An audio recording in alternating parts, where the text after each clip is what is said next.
Hello there. Welcome to Moorland's famous shop. You want many good supplies, yes? You were expecting a delivery of medical supplies. But I was told the doctor would be bringing them. Change of plans. A change, but the doctor... I don't... This is not right, human. Shut up, Moorland. I told Baines you'd screw this up. What the hell's going on here? Who are you? Leave the doctor alone. We can end this if you just bring me those supplies. Otherwise, I'll start telling people about the doctor's little secret. You're shutting down a medical clinic. What if someone needs treatment? What if you need treatment? Hey, hold on! I'm just the middleman here. This is way more than I bargained for. Thank you, human. It is good to see him humbled so. What do you know about Baines? I have never met him, human. I only worked with the one who spoke with the doctor.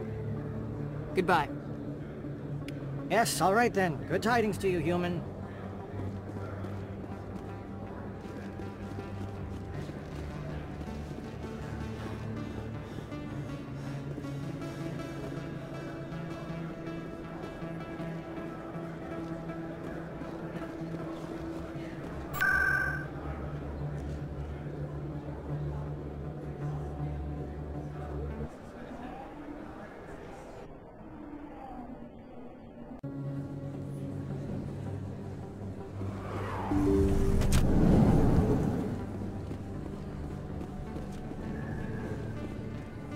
Commander, how did things go?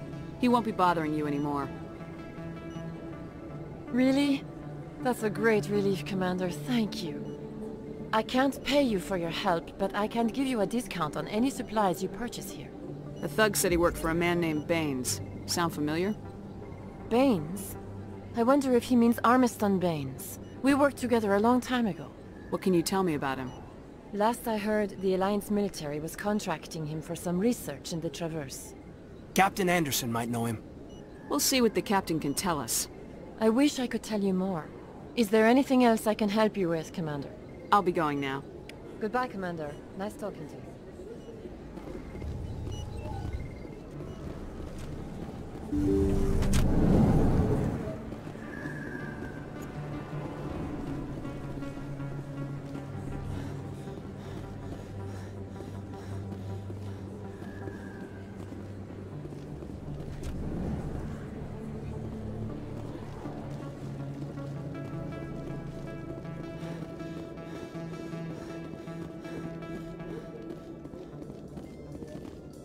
Coming up in a report later today, Emily Wong investigates corruption on the Citadel and uncovers a full-blown crime syndicate.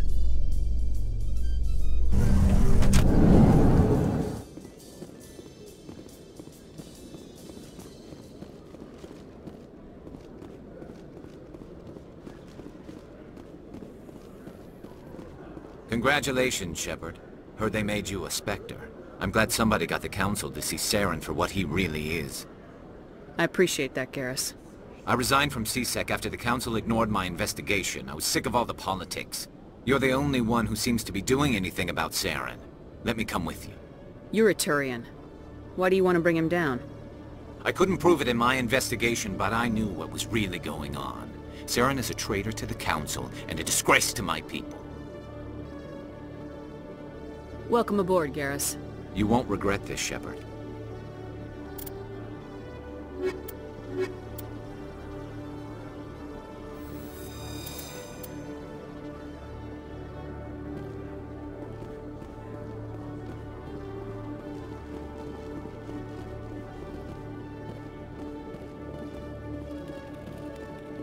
Hello, Commander.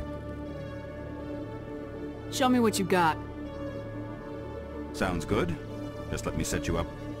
Oh, this must be a mistake. System's telling me to offer you our select stock. Spectre? Well, I heard about that, but I didn't realize it was you. Sorry, Commander. Just show me what you got. I'll open the rare stocks for you, Commander. Enjoy.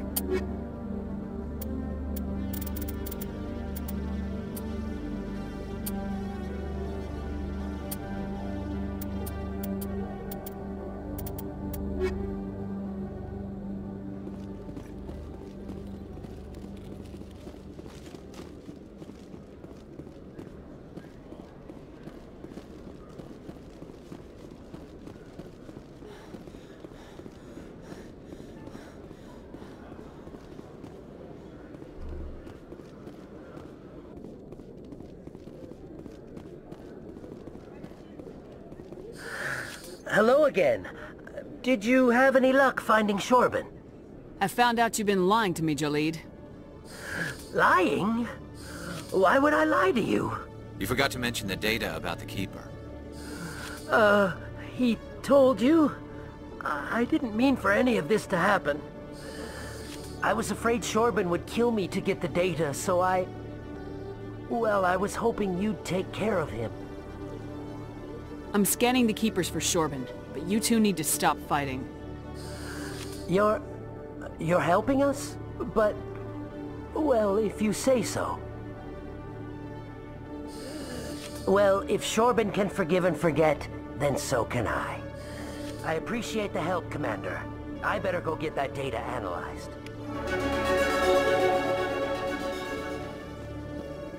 Hello, Commander.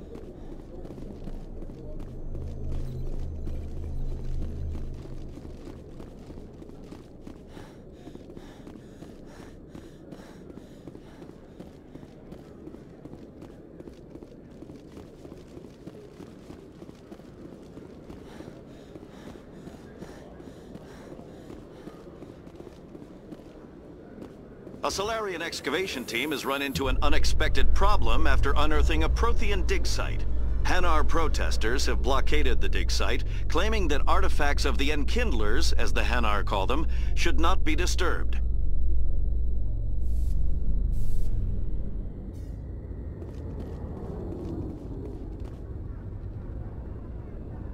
I've got big news for you, Shepard. Captain Anderson is stepping down as commanding officer of the Normandy. The ship is yours now. She's quick and quiet, and you know the crew. Perfect ship for a Spectre. Treat her well, Commander. I'll take good care of her, sir. I know you will, Commander. I want the truth. Why are you stepping down, sir? You needed your own ship. A Spectre can't answer to anyone but the Council. And it's time for me to step down. Come clean with me, Captain. You owe me that much. I was in your shoes 20 years ago, Shepard. They were considering me for the Spectres. Why didn't you ever mention this? What was I supposed to say? I could have been a Spectre, but I blew it? I failed, Commander. It's not something I'm proud of. Ask me later and I'll tell you the whole story. For now, all you need to know is, I was sent on a mission with Saren, and he made sure the Council rejected me. I had my shot. It came and went. Now you have a chance to make up for my mistakes. I won't let you down, sir. Saren's gone. Don't even try to find him. But we know what he's after. The conduit. He's got his Geth scouring the Traverse looking for clues. We had reports of Geth in the Pharos system shortly before our colony there dropped out of contact, and there have been sightings around Noveria. Find out what Saren was after on Pharos and Noveria. Maybe you can figure out where the conduit is before he does. The Reapers are the real threat. I'm with the Council on this one, Shepard. I'm not sure they even exist. But if they do exist, the conduit's the key to bringing them back. Stop Saren from getting the conduit, and we stop the Reapers from returning. I'll stop him. We have one more lead. Matriarch Benezia, the other voice in that recording. She has a daughter, a scientist who specializes in the Protheans. We don't know if she's involved, but it might be a good idea to try and find her. See what she knows. Her name's Liara, Dr. Liara Tassoni. We have reports she was exploring an archaeological dig on one of the uncharted worlds in the Artemis Tau cluster. Sounds like we should head for the Artemis Tau cluster. It's your decision, Commander. You're a Spectre now. You don't answer to us. Your actions still reflect on humanity as a whole. You make a mess and I get stuck cleaning it up. I'll try not to make things any harder on you, Ambassador. Glad to hear it, Commander. Remember, you were a human long before you were a Spectre. I have a meeting to get to. Captain Anderson can answer any questions you might have.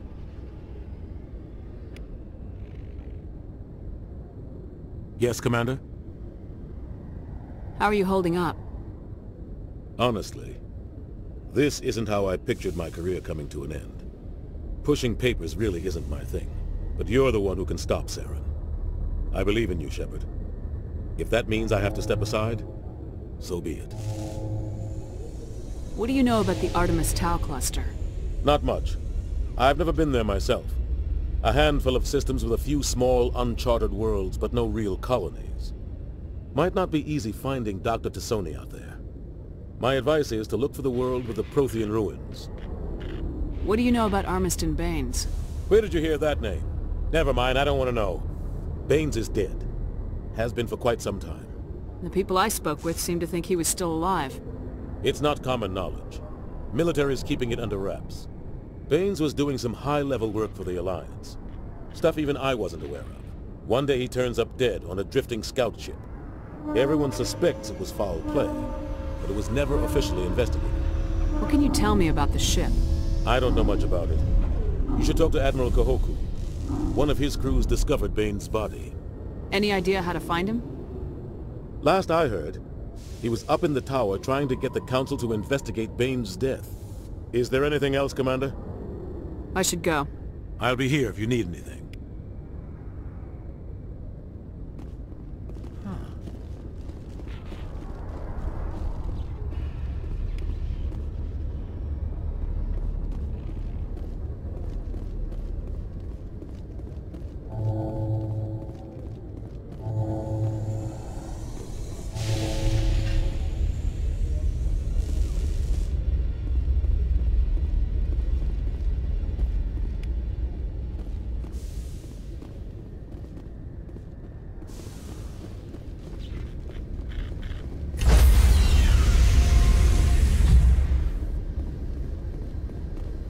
Stand by, shore party.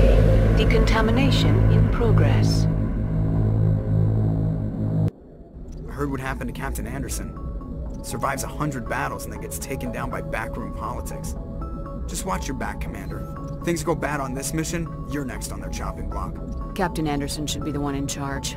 It's like I'm stealing the ship from him. Yeah, the captain got screwed. But it's not like you could have stopped it. Nobody's blaming you. Everyone on this ship's behind you, Commander. 100%. Intercom's open. If you got anything you want to say to the crew, now's the time. This is Commander Shepard speaking. We have our orders. Find Saren before he finds the conduit. I won't lie to you, crew. This mission isn't going to be easy. For too long, our species has stood apart from the others. Now it's time for us to step up and do our part for the rest of the galaxy. Time to show them what humans are made of. Our enemy knows we're coming. When we go into the Traverse, Saren's followers will be waiting for us. But we'll be ready for them, too. Humanity needs to do this. Not just for our own sake, but for the sake of every other species in Citadel space. Saren must be stopped, and I promise you all, we will stop him. Well said, Commander. Captain will be proud. The Captain gave up everything so I could have this chance. We can't fail. Yes, ma'am.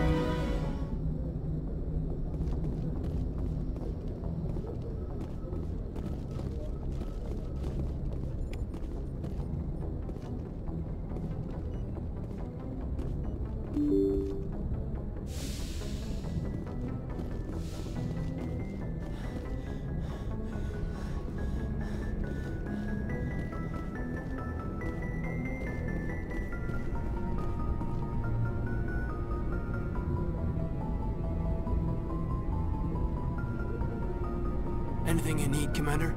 Just trying to get a sense of where the crew's at. Thoughts? I've wasted enough of your time for now, Commander. We'll have time for personal debriefings later. We'll talk another time, Lieutenant. Commander?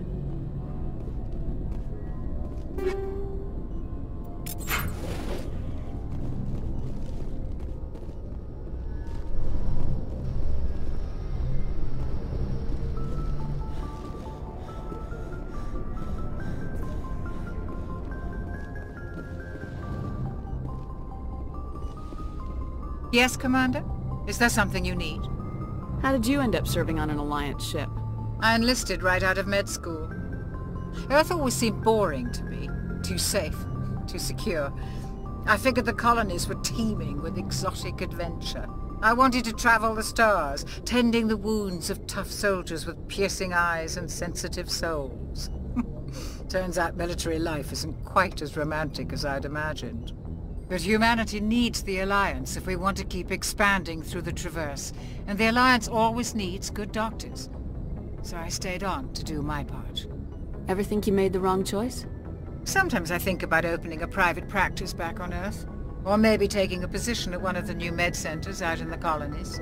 But there's something special about working on soldiers. If I left the Alliance now, I'd feel like I was abandoning them. I should go. Goodbye, Commander.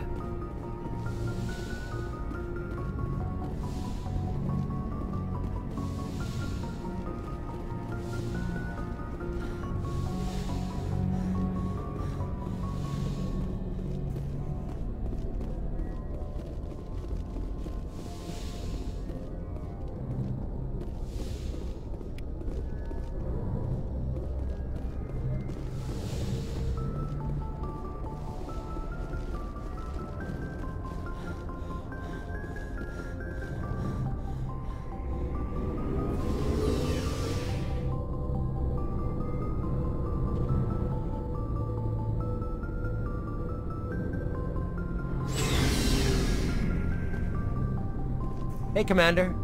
Looking for some extra supplies before you head out? What have you got? Whatever you want. Armor, weapons, mods. It's not standard Alliance issue, but that's not necessarily a bad thing. Well, as long as you don't mind paying for it. Why should I pay you for my weapons and armor? My stuff doesn't come from the Alliance. I have to purchase it myself, and it's not cheap. Hell, the licenses alone have set me back more than I'd like. But no licenses, no goods. Without the goods, I'm out of a job. Let's see what you got. You bet, Commander.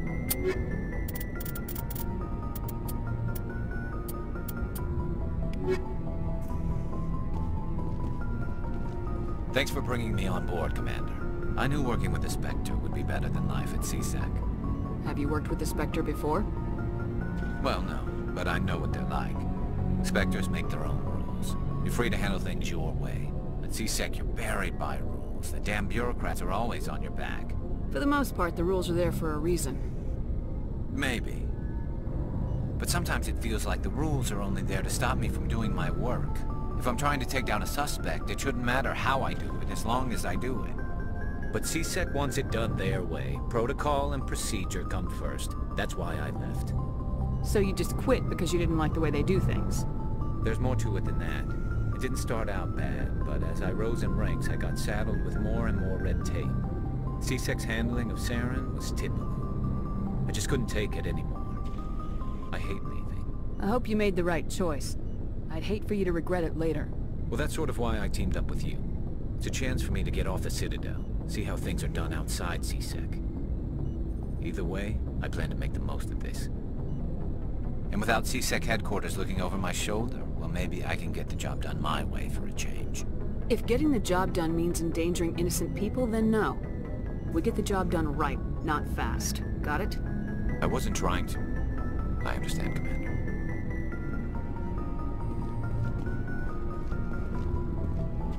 Commander? Do you have a few minutes to talk? One-on-one? I'm sorry, Commander. I need to get my duties squared away. I wouldn't mind talking more later, though. What's your opinion of the last mission? Kinda wish you'd got there sooner, Commander. No offense, I appreciate the rescue. I just wish... You wish we'd been able to save the rest of your unit. Yes, ma'am. If I had been more alert, we wouldn't have been cut down by an ambush. The Geth are perfect ambushers. They don't move, they don't make noise, they don't even breathe. They have flashlight heads, ma'am. I'll make sure it doesn't happen again. Dismissed, Chief. Ma'am.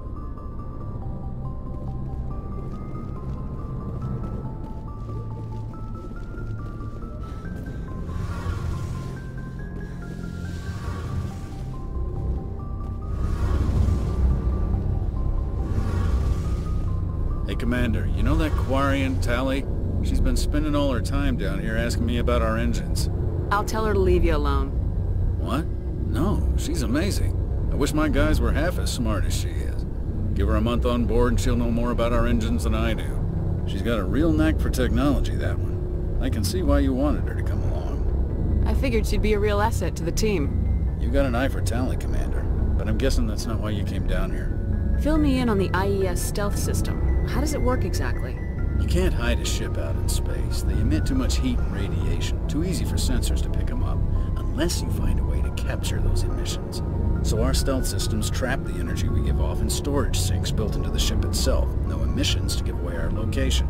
Eventually the sinks have to be vented. More than a few hours silent running and they overheat. Cook us inside our own hull. There's no way for anyone to detect us?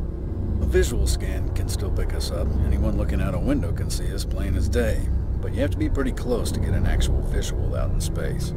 Most vessels rely on scanners. As long as the stealth systems are engaged, they can't see us.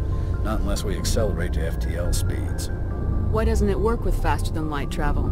Cranking up to FTL blue shifts our emissions, pushes them into frequencies too high to capture in the sinks. As soon as we make the jump, it's like setting off a flare.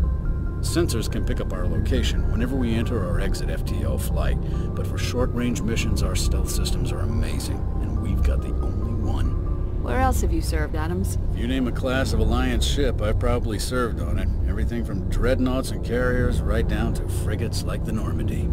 My last assignment was on the Tokyo, only a cruiser, but she was a good ship. Couldn't hold a candle to the Normandy, though. I want to know more about the Normandy. She's the best ship I've ever served on, probably the fastest vessel ever designed. And she's the only one using the new Tantalus drive core. What's so special about the Tantalus drive core? Proportionally, it's about twice the size of any other vessel. Not only are we faster, we can run at FTL speeds longer before we have to discharge the core. Carry on, Adams. Aye, aye, Commander.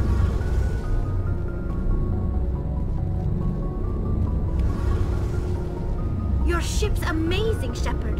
I've never seen a drive core like this before. I can't believe you were able to fit it into a ship this small. I'm starting to understand why you humans have been so successful. I had no idea Alliance vessels were so advanced. The Normandy's a prototype, cutting-edge technology. A month ago, I was patching a makeshift fuel line into a converted tug ship in the flotilla. Now, I'm sitting on board one of the most advanced vessels in Citadel space. I have to thank you again for bringing me along. Traveling on a vessel like this is a dream come true for me. I had no idea you found ship technology so interesting. It comes with being a Quarian. The migrant fleet is the key to the survival of my people. Ships are our most valuable resource. But we don't have anything like this. We make do with cast-offs and second-hand equipment. We just try to keep them running for as long as we can. Some of the fleet's larger vessels date all the way back to our original flight from the Geth. I can't believe your fleet's still using ships that are 3 centuries old. They're constantly being repaired, modified, and refitted. They aren't pretty, but they work. Mostly. We've tried to make ourselves as independent as possible on the flotilla, grow our own food, mine, and process our own fuel. But some things we just can't make on our own. A patch to maintain the hull integrity requires raw materials we just don't have. That's why our pilgrimages are so important. Tell me about your people. Our lives aren't easy. Resources are scarce, and we are constantly on the move. Everything we do must in some way contribute to the continuation of the migrant fleet. There are 17 million Quarians in the flotilla, and each of us relies on the others for survival. The bonds among my people are strong. Unfortunately, we have had to surrender many of the freedoms and civil liberties other species take for granted. What kind of freedoms? Well, it's illegal for parents to have more than one child. If our population grows too much, it would strain our resources to their breaking point. Of course, we also can't allow our numbers to become too few. If our population is in decline, the rule against single births is temporarily repealed. In extreme cases of population decline, incentives are even offered to encourage multiple births, though the Conclave hasn't had to take such measures in nearly a century. That's your government. The Conclave is our civilian branch of government. Each ship can elect a representative to serve on the Conclave and make decisions that affect the fleet as a whole. On matters that affect an individual ship, however, the captain has the final say. It's a tradition that dates back to the early days, when the fleet was governed by martial law. Fortunately, most captains nowadays are smart enough to have an elected council from their crew to give them advice and guidance. So the ultimate power rests with elected officials? In practice, the Conclave and the respective council for each ship tend to set the rules that govern our daily lives. But in theory, we are still under military jurisdiction. The 5 top-ranking military officials in the fleet serve on the Admiralty Board. These 5 have the power to overrule any decision by the Conclave in case of emergency. To do so requires unanimous agreement among the Admiralty, and they can only do this once. After that, the entire board must resign their posts. It's a safeguard that served us well. In nearly 3 centuries, the Admiralty Board has only overruled the Conclave 4 times. I want to know more about the Geth. I doubt I can tell you anything you don't already know. It's been almost 3 centuries since they drove my people into exile. All I know is the story of their origins. What they were when we created them, and how they turned on us. Interesting. The Geth were originally created to serve as an automated manual labor force. Initially, their intelligence was as limited as any VI. Over time, we made small modifications to their programming to allow them to perform more varied and complex tasks, bringing them closer and closer to true AI status. How come the Council didn't step in and stop you? This wasn't true AI research. We may have been skirting the bounds of the law, but we never did anything that was actually illegal. The changes were so insignificant, so gradual, that we were able to control them. Or so we thought. But one thing we underestimated was the power of the neural network. A million Geth thinking simultaneously created an inherently unstable matrix. So the Geth share brainpower?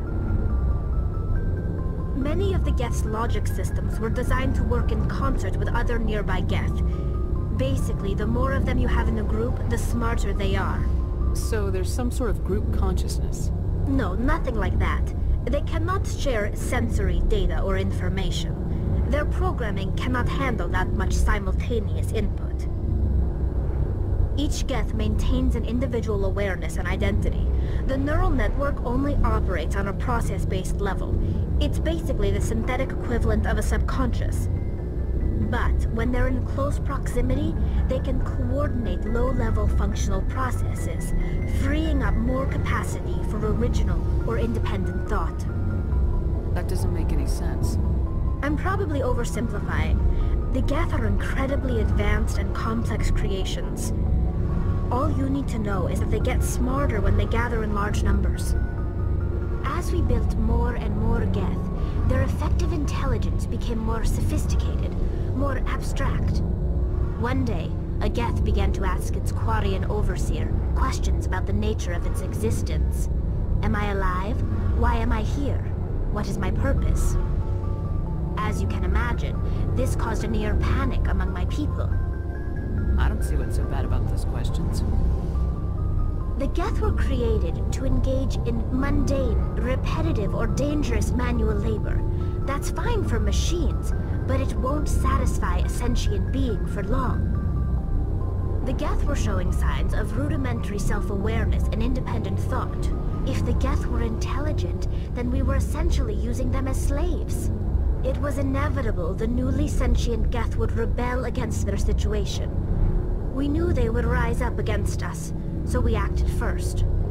A general order went out across all Quarian-controlled systems to permanently deactivate all Geth. The Geth responded to this order violently. Hey, you can't blame them for fighting for their survival. We had no other choice. The Geth were already on the verge of revolution. By acting quickly, we had a chance to end the war before it began. The hope was that most of the Geth would still be little more than machines, incapable of organized resistance. But they had progressed much further than anyone anticipated. The war was long and bloody. Millions upon millions of Quarians died at their hands. In the end, we were forced to flee our own homeworld. We feared the Geth would pursue us, but they never came beyond the Veil. Now we drift through space, exile searching for a way to reclaim what was once ours. I want to know more about the pilgrimage. When my people reach maturity, we leave our birth ships and seek acceptance with a new crew. It's necessary to maintain genetic diversity among the fleet. But no ship wants to accept someone who will be a burden on them. So, to prove our worth, we embark on a pilgrimage. We set out alone, leaving the flotilla and our families behind us. We only return once we have found something of value we can bring back to the fleet.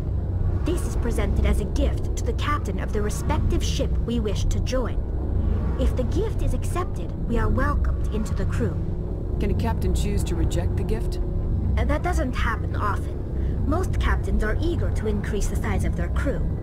It increases their own standing in our society. Even when a gift is not particularly valuable, the captain usually accepts it out of a sense of tradition. However, there is a stigma to presenting a substandard gift. It's not the best way to make a good impression on a new community. Most pilgrims don't return until they find something worthwhile. I can't believe they just send you off alone. It's not like they just cast us out.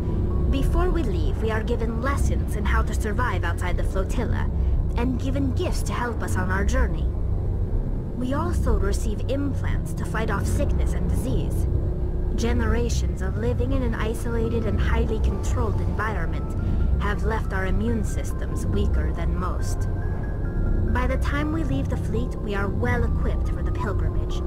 This is a rite of passage for all Quarians. If it were dangerous, our numbers would suffer. Virtually every pilgrimage ends with a triumphant return and the ritual presentation of the gift to one of the fleet's captains. I want to talk about something else. Like what? I should go. See you later.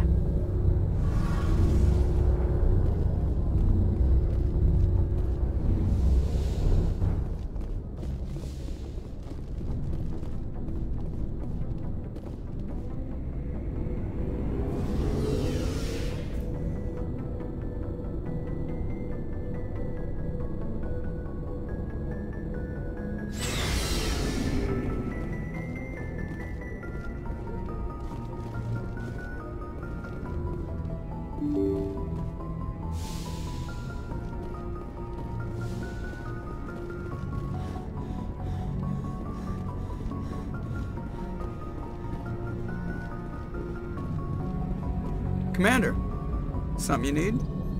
I like to know my crew. Mind if I ask you a few questions? I can see where this is going. You did a background check on me, didn't you? Well, I'll tell you the same thing I told the captain. You want me as your pilot. I'm not good. I'm not even great. I am the best damn helmsman in the Alliance fleet. Top of my class in flight school, I earned that. All those commendations in my file, I earned every single one. Those weren't given to me as charity for my disease. I'm sorry, Joker. I didn't even know you were sick. You mean you didn't know? Oh, crap. Okay, I've got Vrolik syndrome, brittle bone disease. The bones in my legs never develop properly. They're basically hollow, too much force and they'll shatter. Even with crutches and my leg braces, it's hard to get around. One wrong step and crack! It's very dramatic. But I've learned to manage my condition, Commander. Put the Normandy in my hands and I'll make her dance for you. Just don't ask me to get up and dance unless, you like the sound of snapping shin bones. Why does everyone call you Joker? It's a lot shorter than saying Alliance Flight Lieutenant Jeff Moreau. Plus, I love to make little children laugh. You're dodging the question. Look, I didn't pick the name. One of the instructors in flight school used to bug me about never smiling. She started calling me Joker, and it stuck. Why didn't you ever smile? Hey, I worked my ass off in flight school, Commander. The world's not gonna hand you anything if you go around grinning like an idiot. By the end of the year, I was the best pilot in the academy, even better than the instructors, and everybody knew it. They'd all got their asses kicked by the sickly kid with the creaky little legs. One guess who was smiling at graduation? I need to know more about this Vrolik syndrome if I'm putting my ship in your hands. Yeah, of course you do. It's an extremely rare condition. Nobody knows exactly what causes it. Genetic, maybe. It's treatable, but there's no cure. I classify my case as moderate to severe. I was born with over a dozen fractures, hip, thighs, ankles. My bones were already breaking in the womb. 100 years ago, I wouldn't have survived past my first year. Lucky for me, modern medical science has turned me into a productive member of society. You're not gonna break a bone trying to fly the ship, are you? I don't fly with my feet, Commander, so I'm fine as long as I'm in this chair. I gotta be real careful when I get up to take a piss, though. I can do my job as well as anyone on the ship. Better, actually. So don't worry about it. I'm not trying to make you uncomfortable. Let's talk about something else. Whatever you want, Commander. How's the Normandy performing? Is she everything they said she'd be? She's the best ship in the fleet. If you've got a pilot who knows how to handle her. Balance isn't what you'd expect. Takes a while to get used to that oversized drive core we got stuffed in the back, and her power can sneak up on you if you're not careful. The Normandy's probably too much ship for your average Alliance pilot, Commander. Lucky for you, I'm anything but average. I have to go. Alright, see ya.